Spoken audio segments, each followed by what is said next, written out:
Welcome to MCN and welcome to part 5 of the KTM 690 Enduro R video series. So the question I want to ask is, has this been worth it? Has my journey to build kind of like my ultimate bike been worth it, or have I in fact actually gone too far? So the other previous 4 parts of the video series are on our YouTube channel. Very quickly, the first part was a group test. I put 5 bikes together. I purchased the winning bike. I then did a build on the bike, put the tower on amongst many other things. Subsequent to that was like the first sort of real ride out where I spent a couple of days at Sweetland really kind of playing with the bike. And then early this year, I went to France for my first sort of foreign trip and did 5 or 6 days on the Tet in northern France, which was a great trip.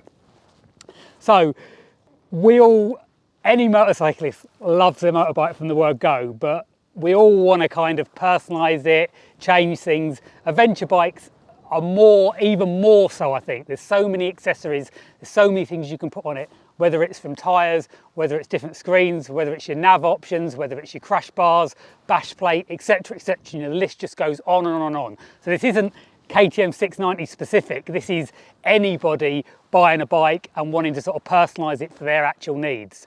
So to try and work out whether what the mods I've done have been worth it, whether they've been overkill, or the mods I really do think are absolutely the right thing to do, I've come to Salisbury Plain and we're spending some time in Wiltshire, a few days.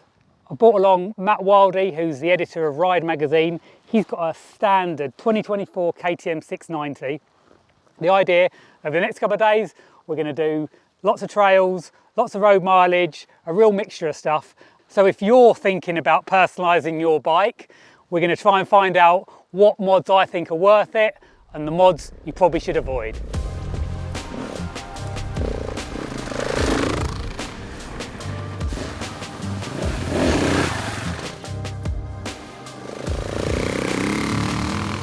Right, so we've come to the end of our 3 days riding in Salisbury Plain and the surrounding area. It's been a mega 3 days, I'm not going to lie.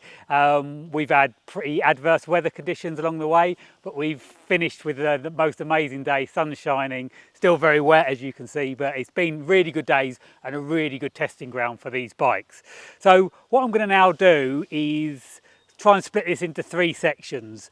The bits that I've done to the bike, which I think are 100% are the right thing to do. I'm then going to do a section on the sort of nice things, the things that have made a difference and the things that nice if you can make it work and you can afford to do it and you can justify it.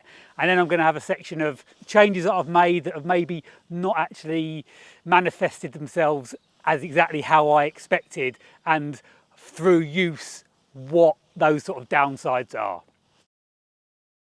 So starting with the bits I love on the bike, I think straight away it's the tower. The tower's from Raid Garage. We've obviously covered the tower, but essentially what that has done, first of all, I think it looks mega, which you know, really changes the whole look of the bike, takes it into a sort of a different area of like an adventure bike. There's numerous benefits from it. One of them is just this protection and the ability to have navigation. I've been testing the Torque Racing DMD T865 tablet, which I've really enjoyed using because of the crystal clear display and the fact that it's ultimately a tablet. So you've got all your sort of apps in one place, so you can switch to Google Maps, for example, and there's loads of stuff I haven't even explored with it. So that's been really good.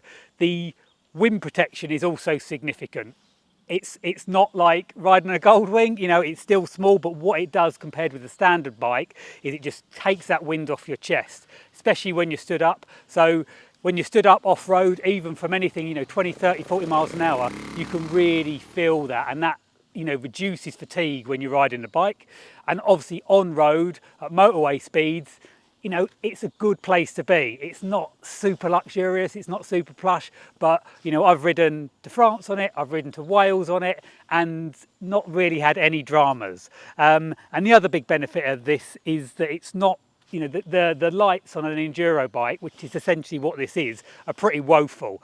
Whereas this has got much higher power lights, so better for being seen and also seeing when it gets dark. So the screen is a real must, and I just think it looks trick. I like that, carbon fibre, etc, etc. The only issue I have had with the screen, it's been like perfect, but I do get a rattle and I get a resonance at certain RPM, which I've got to get to the bottom of because it is driving me a little bit crazy. So need to sort out that, but a minor gripe which I'm pretty confident I'm going to be able to sort out. The other thing is jumping on this bike from here, you know, bike I know, this immediately felt kind of more playful. You know, you haven't got the screen, you know, there's no doubt that it has its benefits, but it is a big thing in front of you. You know, it does reduce your visibility when you're looking down, not as much as I feared, but it is there, and this felt more like an enduro bike, whereas this feels more like an adventure bike. So there was very much the first time I got on this, I like pulled a big wheelie and it was like, wow, you know, this feels really good. And yeah, definitely more sort of agile, more playful. Whether it actually is in the real world, I don't think it's too much difference, but the initial feeling of not having that there in front of you really did make it feel like I was on an enduro bike rather than a kind of mini adventure bike. The second thing is the seat. So these are the sort of two big purchase items, or two of the three big purchase items on the bike.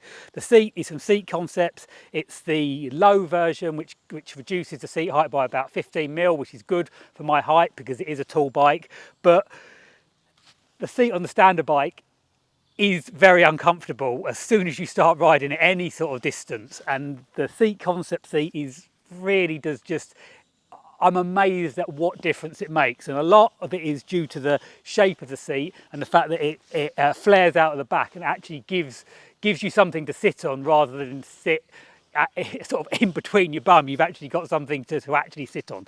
So the seat has been really good. I think it looks good, and it's clearly a tough piece of kit, and it's going to last a long time.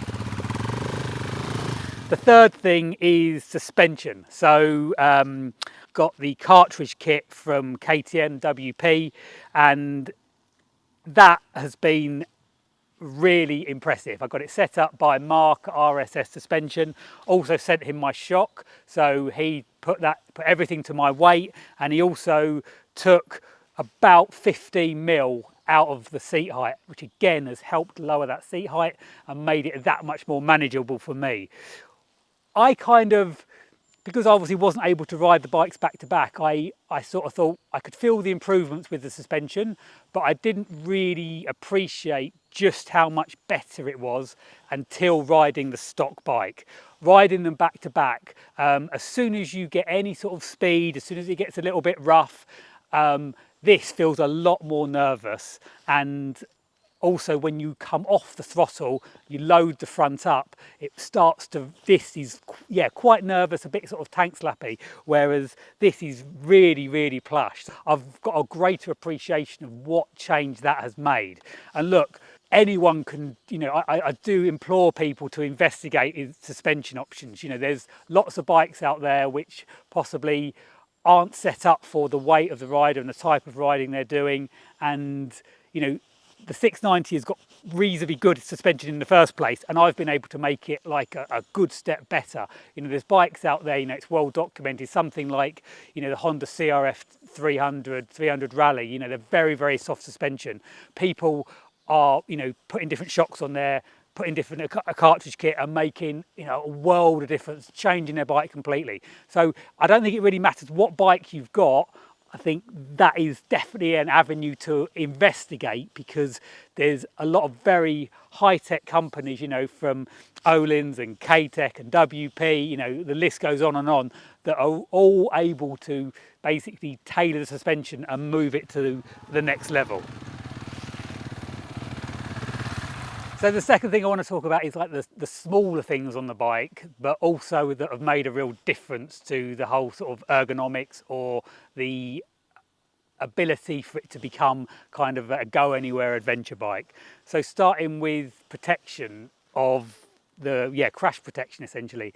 My sort of ethos, if you like, is, you know, we're riding off road, we are going to crash, these things happen, you can't predict what's going to happen. So by having good protection on the bike, hopefully avoids problems in the event of a crash. So starting at the top of the bike, I've got the wraparound handguards. Some people prefer just the standard plastic handguards. These obviously have the benefit of genuinely protecting your lever and, you know, are that much stronger. Moving down the bike, the bash plate, AXP bash plate, super tough, protects the rear of the linkage. Also got the case protectors on the side of there, the carbon protectors, again, just to, you know, a hold engine casing on the track with a stone or something, you know, it is possible. And if you can avoid those sort of things, obviously always a good thing. And then other things, the Outback Motor-X crash bars, again, I think, you know, these are tough bikes. KTM 690s are a tough bike. They've been making them for a long time. They know what they're doing. But the only thing is the radiator sits here, you know, it's a little bit vulnerable. So having that crash protection, again, just trying to avoid problems before they occur.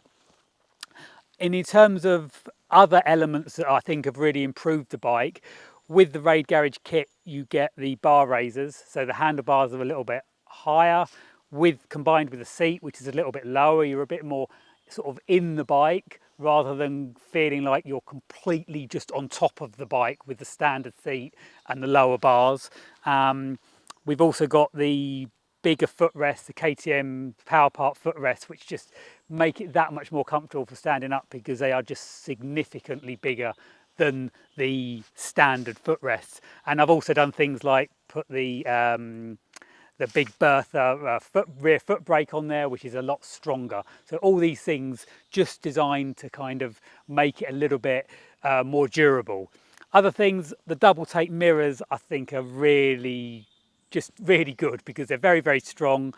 They give good visibility, but you can just, with the turn of this, you can literally just get them out of the way when you're riding, if that's what you want to do. So I think that's a real asset. And then other small things, the Acerbis fuel filler, that enables, with the standard bike, as soon as you take this off, you find that because it's recessed, it just gets full of mud. So there's a real risk of getting mud in your fuel when you're refueling. And also the 3D Moto rack is also really good, really neat, really strong, and has worked really well with the Krieger luggage that I've got on board there. And the other thing that it's a bit of I don't have particularly good circulation, so I've fitted the Oxford heated grips. I don't like the thickness of them, but in terms of what they do and how warm they get for winter riding, when you want to still be wearing thin gloves, they've been absolutely worth their weight in gold. So a real good thing there. Another one of the relatively small changes I've done is lowered the gearing. So I've basically put a 14 tooth rather than the 15 tooth front sprocket, and that's just made the bike sort of easier to ride, more manageable, and given me more options when it comes to gear selection. So all those little things I've done with the bike have been nice, and it's really sort of personalised it to me. And as a result, you know, like all our bikes, you know, they mean something to you. You know, this bike means a lot to me because I've had good rides on it and I've spent a lot of time and invested a lot of energy into it. And with that in mind, you know, like my worst fear is for the thing to get stolen. So I've actually fitted a tracker to the bike track, and look, it hasn't been stolen, you know, fingers crossed I don't have any issues, but it's a really good system. You know, you can see where your bike is the whole time. If you forget to put your ignition on, and whenever you move it just to get out of the garage, you know, you get a text message straight away, you get a phone call checking that it's you moving your bike and everything's okay, which has been a real sort of nice sort of level of peace of mind. Not essential, but if you really care about your bike, you know, I'm certainly happy that I've got it. Another huge part of any motorcycling and motorcycle adventure is what tyres to use. So I'm now on the fourth set of tyres which I've tested on this bike. Because we're coming into winter, conditions are getting worse, it's getting more slippery, it's getting more muddy. So I've gone sort of like the most extreme off-road so far, and the tyres I've got on at the moment are Dunlop EN 91s, which I've had on for about 500 miles, and I'm loving, to be perfectly honest, because that almost sort of like combined with that gearing I mentioned earlier about how it sort of feels a little bit more user-friendly, having that extra grip and having that side grip that an actual kind of dedicated sort of legal enduro off-road tyre gives you is just been lovely, to be honest, having that extra level of grip. Like I said, tyres are something we talk about all the time, so I am planning on doing another video where we kind of explore what options we have for tyres and what I've found have been best for different situations, because I feel like I've done a real good mixture now of road and off-road riding. Unfortunately, there is no perfect do-it-all tyre, everything is a compromise, but right now for where I'm at, I think a dedicated enduro tyre for the winter has been an absolute win. Right, so now the things that I don't feel have worked as well as I'd have hoped. First up is the Akropovich exhaust, or the silencer on the bike. The main reason for the change of that was twofold. One was because the standard exhaust weighs a lot. It weighs sort of over 5 kilos. I was hoping that that could come down, that was a possibility to probably shed, 2, maybe 2.5 kilos by putting an aftermarket exhaust on. The Akropovich exhaust has literally probably saved about 1 kilo, so it's not as light as I anticipated. So the second thing about the exhaust is the heat they generate. So the stock exhaust, this bike doesn't actually have the stock exhaust on it. This has got the Power Parts Akropovich exhaust on it. But the stock exhaust weighs a lot, but because the catalytic converter is within the silencer, it burns, it just runs incredibly hot. I mean, like possibly the hottest I've ever had an exhaust run. And the downside of that is because I've travelled with the bike and I run Krieger luggage on the bike, there's a risk that you could melt your panniers. It has happened. It generally generates that much heat. So the Akropovich has reduced that heat, so that's been the win. But the other downside of this is I don't want a noisy bike. I want to ride in places like this. There are walkers, there's people walking their dogs, there's horse riders, etc. You're going past houses. I don't want to be out there upsetting people. I want to be in a position where I can be reasonably stealthy. And for me, that is a little bit too loud. I would prefer something quieter, to be honest. So it hasn't really done what I hoped. What I want from an exhaust is it to run cooler and for it to be lighter. Those were the credentials. And also not be particularly noisy. Whereas, yes, that's been cooler, but it hasn't saved the weight I wanted, and it's too noisy in my opinion. The second thing, which I'm really sort of in two minds about, is the underseat storage. So basically it's a mod by Raid Garage, who make the fairing. You can either put an additional fuel tank, basically you remove the airbox, the standard airbox, and you can either put in a 5 litre extra fuel tank, which gives you capacity, which I didn't really think I needed for living in the UK and riding predominantly in the UK, because we're never that far from petrol stations. I think the people in Australia, America, etc., where they're doing big miles between fuel stops, need that extra fuel. I didn't feel I needed that, so I went for the underseat storage, which is fantastic from a storage point of view, because I've got all my tools in there, and I've got tools for changing tubes, I've got spare plugs, I've got spare filter, I've got things, I've got a reasonably decent fuel toolkit. And obviously being here, as you can see, it's it's right in the centre of the bike. It's a great place to be carrying probably what weighs 3 kilos of extra weight. It's a really good place. But the downsides of it are that your air, because you've removed the airbox, your air filter, as you can see, is just sitting there. It's quite exposed. there's two downsides for me for that. One is the induction noise you get from the air filter and the airbox, which I don't particularly like, because you're right above it and you can really hear that sort of that induction noise. I don't think it's a particularly pleasant noise. And secondly, I've ridden through a lot of water on this bike, and although I haven't had any issues and the filter generally stays dry, obviously having a bigger enclosed airbox means that if you are in deep water, even if you were to drop the bike and it was to be underwater for a few seconds, there's a chance that you'd be able to pick it up and you wouldn't actually compromise your filter. So that's the other thing. And the final thing is that I don't think this bike with that filter fuels as well as this bike, especially down the bottom end. The bottom end, that initial connection, initial tap of the throttle is really nice with this. Look, it's a 2-year newer bike, so I don't know whether there's been changes in mapping from, over the last 2 years as it comes out of the factory, but the way that this picks up off the bottom, I think is definitely stronger. It enables you to, you don't need to clutch if you want to like blip the front to go through water or something like that. It's literally just off the throttle, so it feels nicer, and I also think it sounds nicer because you haven't got that sort of induction roar, if you like. So I think the verdict's out.